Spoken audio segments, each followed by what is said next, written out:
In recent decades, humanity has reached unprecedented heights in agronomy and breeding. We have learned to grow huge crops and create perfect-looking fruits and vegetables that are easy to store and transport. Modern stores are full of bright, identical vegetables that are pleasing to the eye and available year-round. But at what cost have we gained this accessibility and perfect appearance? Have we lost something more important? The taste, nutritional value, and unique properties that were inherent in the vegetables our ancestors grew? Today we hear more and more about superfoods and exotic diets, but few people realize that once upon a time, the most ordinary, now forgotten vegetables that grew in our fields had healing properties and nutritional value that we can only dream of. We will talk about how our eating habits have changed and why some vegetables that were the staple of our ancestors' diet have been left by the wayside. Watch the video to the end and you will learn how the common goat's beard became one of the most valuable vegetables in Europe and then was completely forgotten. Let's start our story with a plant that was once known to every herbalist and gardener, but today is almost completely forgotten. Elecampane, or Inula helenium, is a perennial herbaceous plant that was valued in the past not only for its nutritional properties, but also for its medicinal properties. Its name comes from the word nine powers, which referred to its ability to restore health and vitality. Elecampane was widespread throughout Eurasia, from Europe to Siberia, and was widely used in cooking. Its roots were eaten, which had a sweet bitter taste and a violet-like aroma. They were added to soups, stewed with meat, used to make medicinal drinks, and even made into marmalade. However, over time, nine strength was replaced by more convenient and high-yielding vegetables, such as potatoes and carrots. Its cultivation required more effort, and its taste was not always familiar to the new generation. As a result, it turned from a valuable food plant into a simple medicine, and was then forgotten altogether. Its roots are rich in inulin, a natural polysaccharide that serves as a prebiotic for beneficial intestinal microflora. Unlike modern foods, which are oversaturated with sugar and fast carbohydrates, elecampane helped maintain digestive health, which was especially important in conditions of limited diet. By forgetting about elecampane, we lost not just a vegetable, but an entire food culture that was aimed at maintaining health from within. Elecampane is not just a plant, it is a symbol of ancient medicine and cooking. In ancient times, it was considered a universal remedy capable of curing many ailments. The Roman historian Pliny the Elder wrote about elecampane as a plant that helps with respiratory and digestive diseases. In the Middle Ages, it was a must-have in monastery gardens, where monks used it to make healing decoctions and elixirs. Elecampane roots were harvested in late fall when they had the most nutrients. They were dried, ground into powder, and stored for use throughout the year. Elecampane also played an important role in cooking. It was added to bread to give it a special aroma, used to make sauces for game, and even made into wine. It was a versatile product that could be used as both food and medicine, making it indispensable to our ancestors. Its disappearance from our tables is not an accident, but a consequence of changes in our eating habits and priorities. Modern agronomy focuses on yield, appearance, and shelf life rather than nutritional value and taste.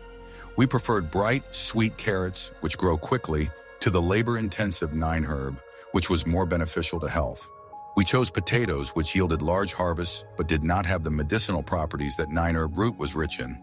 As a result, we lost not only a unique taste but also an important source of nutrients.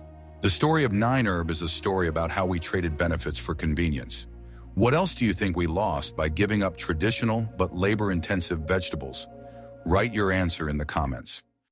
Parsnips are another example of a vegetable that has been unjustly forgotten.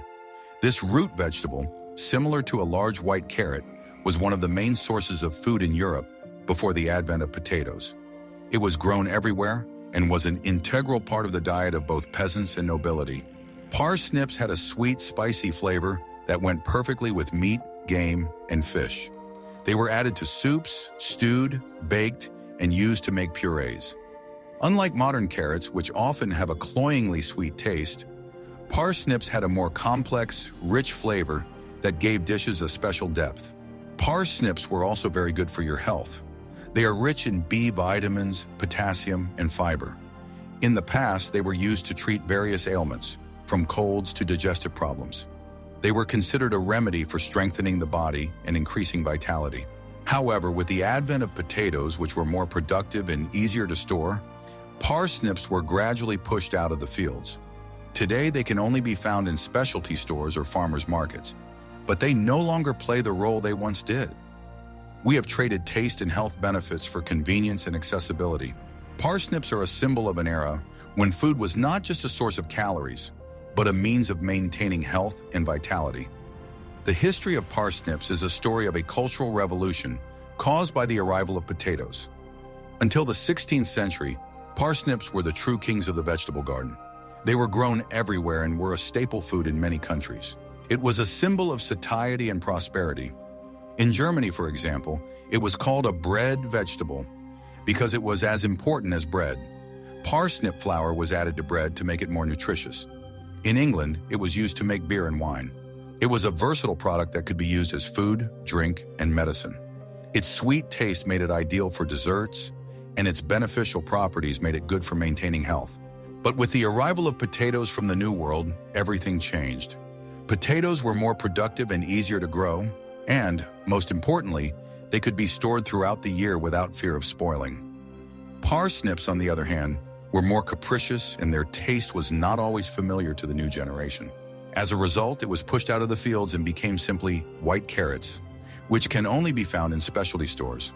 We lost not only a unique taste, but also a part of our culinary history.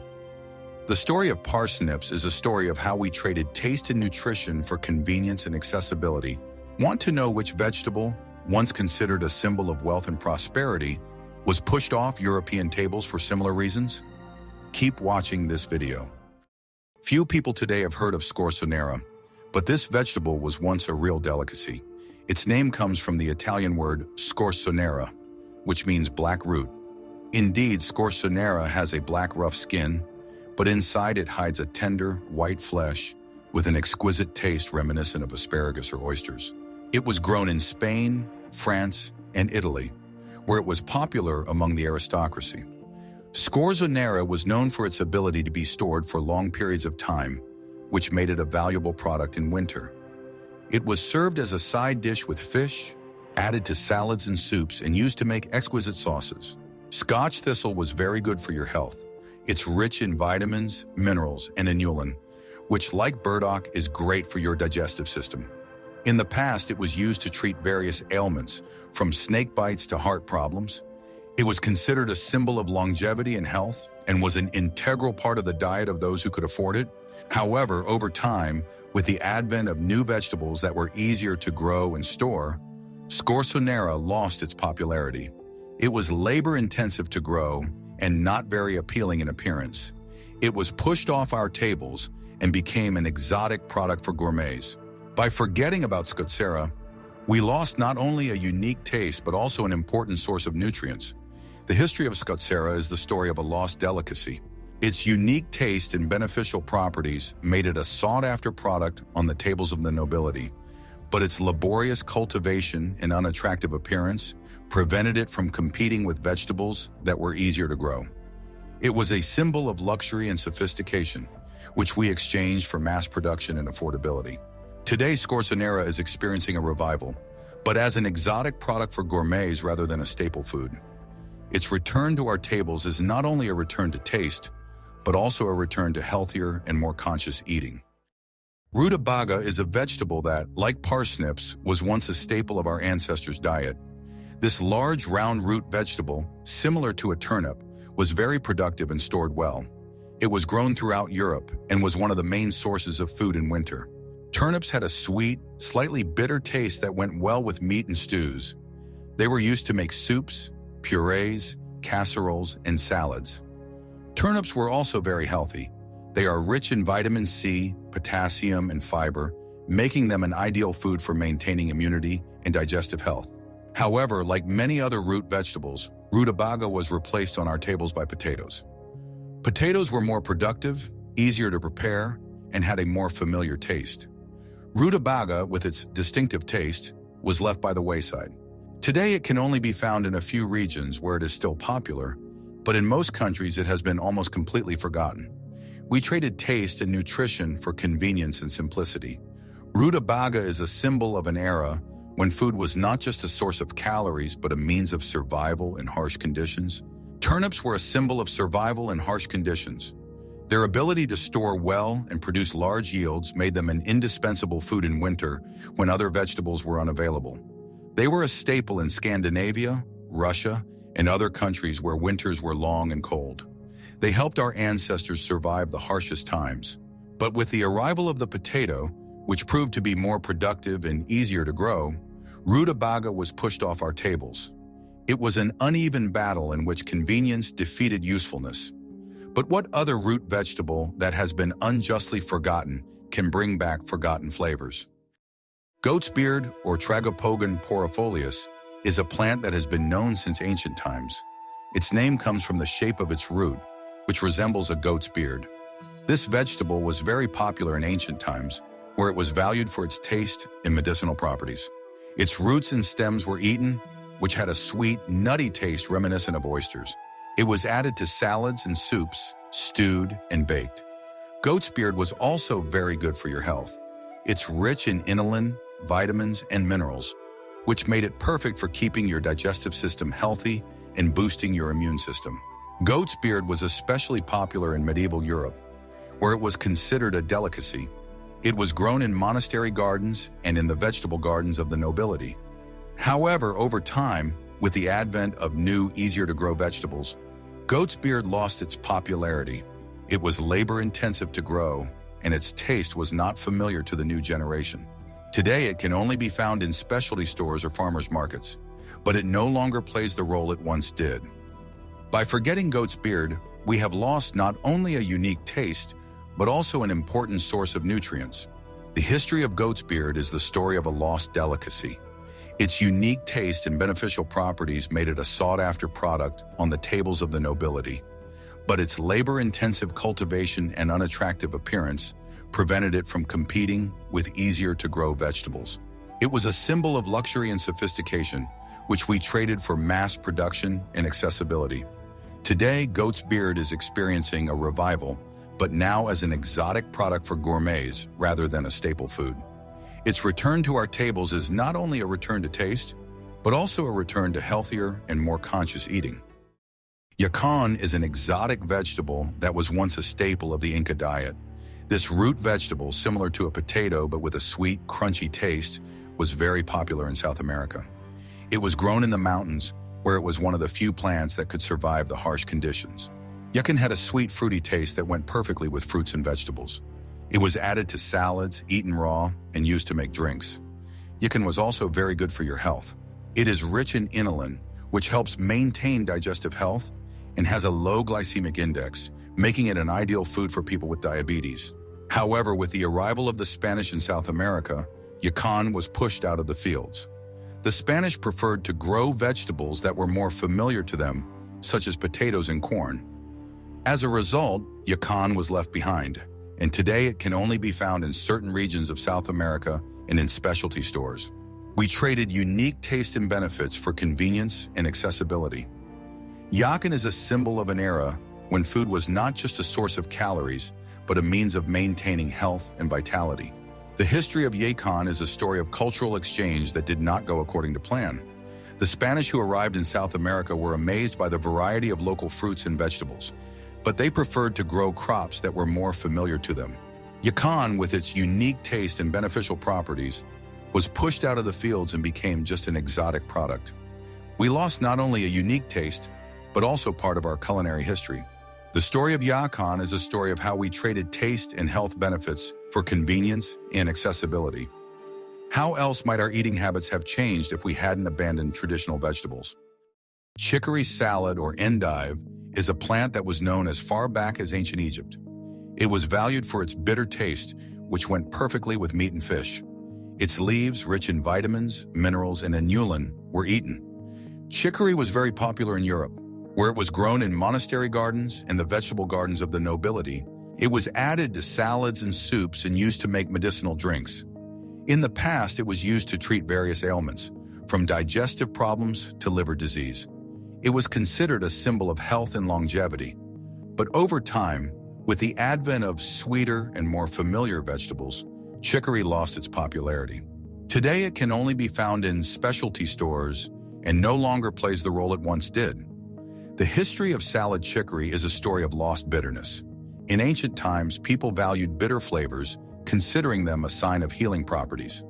Chicory, with its characteristic bitterness, was the perfect representative of this category. It was used not only in cooking but also in medicine. The Egyptians, Greeks, and Romans considered it a means of purifying the blood and strengthening the liver. In the Middle Ages, it was an essential attribute in monastery gardens, where monks used it to prepare medicinal decoctions. Its leaves were a source of inulin, which promoted the growth of beneficial microflora in the intestines. This was especially important in those days when food was scarce and monotonous. Chicory helped maintain digestive health and strengthen the immune system. But over time, as taste changed, chicory was replaced by sweeter and more familiar vegetables. We preferred sweetness to bitterness and convenience to health benefits. As a result, we lost not only a unique taste, but also an important source of nutrients. Today, chicory is experiencing a renaissance, but as an exotic product for gourmets rather than a staple food. Its return to our tables is not only a return to taste, but also a return to healthier and more conscious eating. Root celery is a vegetable that was once an integral part of our ancestors' diet. It was grown throughout Europe and was one of the main sources of nutrition in winter. Celery had a strong, spicy flavor that went perfectly with meat and stews. It was used to make soups, purees, casseroles, and salads. Celery was also very good for your health. It is rich in vitamins, minerals, and fiber, which made it an ideal food for maintaining immunity and digestive health. But over time, with the advent of vegetables that were easier to grow and store, celery lost its popularity. The history of root celery is a story of lost flavor. Unlike modern celery, which has a milder and more delicate taste, root celery had a strong, spicy aroma that gave dishes a special depth. It was used not only in cooking, but also in medicine. The Romans and Greeks considered it a symbol of victory and glory, and also used it to treat various ailments, from colds to heart problems. In the Middle Ages, it was a must-have in monastery gardens, where monks used it to prepare medicinal decoctions. It was a source of vitamins and minerals that helped maintain health during the winter when other vegetables were unavailable. But over time, with the advent of vegetables that were easier to grow and store, celery was pushed off our tables. We preferred convenience over flavor and mass production over health benefits. As a result, we lost not only a unique taste, but also an important source of nutrients. Today, celeriac is experiencing a revival, but as an exotic product for gourmets rather than a staple food. Its return to our tables is not only a return to taste, but also a return to healthier and more conscious eating. Sweet potatoes or yams are a vegetable that was a staple of the diet of Native Americans in South America. This root vegetable, similar to potatoes but with a sweet, fruity taste, was very popular. It was grown in the mountains, where it was one of the few plants that could survive the harsh conditions. Sweet potatoes had a sweet, fruity taste that went perfectly with fruits and vegetables. They were added to salads, eaten raw, and used to make drinks. Sweet potatoes were also very healthy. They are rich in vitamins, minerals, and fiber, making them an ideal food for maintaining immunity and digestive health. But with the arrival of the Spanish in South America, sweet potatoes were driven out of the fields. The history of sweet potatoes is a story of a lost food source. The Indians had grown them for thousands of years, and they were the staple of their diet. Sweet potatoes were not just food, but a symbol of survival in the harsh mountain conditions. Their ability to produce crops even in drought and cold made them an indispensable product. It was a source of vitamins and minerals that helped the Indians maintain their health and vitality. Sweet potatoes were also very easy to prepare. They could be eaten raw, baked, boiled, or stewed. They were a versatile product that could be used as food, drink, and medicine. But with the arrival of the Spanish in South America, everything changed. The Spanish brought potatoes with them, which were more familiar to them and easier to prepare. They replaced sweet potatoes in the fields and turned them into an exotic product. We lost not only a unique taste, but also a part of our culinary history. The history of sweet potatoes is a story of how we traded taste and nutrition for convenience and accessibility. Today, sweet potatoes are experiencing a revival, but as an exotic product for gourmets rather than a staple food. Their return to our tables is not only a return to taste, but also a return to healthier and more conscious eating. Savoy cabbage is a vegetable that was once an integral part of European cuisine. Unlike regular white cabbage, its leaves are more tender, curly, and have a more complex, sweet taste. This variety of cabbage was especially popular in Italy and France, where it was used to prepare exquisite dishes. It was added to soups, stewed with meat, and used to make stuffed cabbage rolls and salads. Savoy cabbage was also very good for your health. It is rich in vitamins C and K, as well as fiber and antioxidants. In the past, it was used to treat various ailments, from colds to digestive problems. It was considered a symbol of health and well-being. However, over time, with the advent of more convenient varieties of cabbage to grow and store, Savoy lost its popularity. Today, it can only be found in specialty stores or farmers markets, and it no longer plays the role it once did. The history of Savoy cabbage is a story of lost tenderness. Unlike regular white cabbage, which has coarser, tougher leaves, Savoy cabbage had more delicate, curly leaves. Its flavor was more complex, sweet, and refined. It was a symbol of luxury and prosperity, which we traded for mass production and affordability. Today, Savoy cabbage is experiencing a revival, but now as an exotic product for gourmets rather than a staple food. Its return to our tables is not only a return to taste, but also a return to healthier and more conscious eating. We have discussed 10 forgotten vegetables that were once a staple of our ancestors' diet. Their story is one of how we traded taste, nutritional value, and unique properties for convenience and accessibility. Their disappearance reminds us that food is not just a source of calories, but part of our culture and heritage. Perhaps it is time to rethink our eating habits and bring these forgotten vegetables back to our tables.